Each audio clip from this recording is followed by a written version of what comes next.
Guys আবার টমটম blog নিয়ে চলে আসলাম তোমাদের মাঝে। গাইজ দেখতে পাচ্ছ ভাই ব্রাদাররা মিলে সব আজ রাতে পিকনিক করব, ওই জন্য পোল্ট্রি নিয়ে ছেলাছিলি করছি। তা আমরা ময়দার মধ্যে দিয়ে দিলাম ঘোড়ার ডিম, একটা ভেঙে দিলাম। এই বাঘের ডিমটা জোগাড় করতে বহুত কষ্ট হয়েছিল।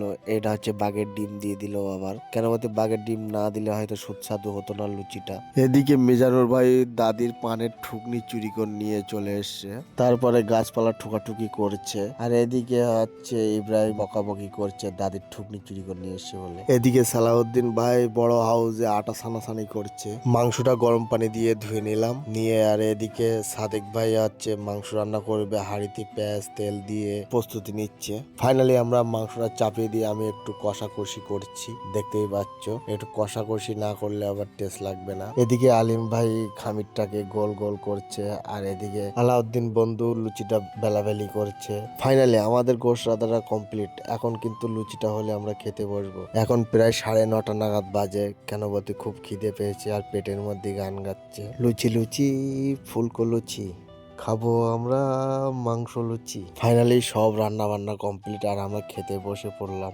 দেখতে পাচ্ছ সবার পাতে মাংস আছে, আর এবার লুচি দেওয়া হচ্ছে। আর এদিকে জিভে কিন্তু আর জল ধরে রাখতে পারছি না। গাইজ আমাদের খাওয়া দাওয়া পুরো কমপ্লিট, আর ভিডিওটা এখানেই শেষ করলাম। সবাই ভালো থাকবেন, সুস্থ থাকবেন। আবার অন্য অন্য টমটম ব্লগ নিয়ে আসবো তোমাদের মাঝে।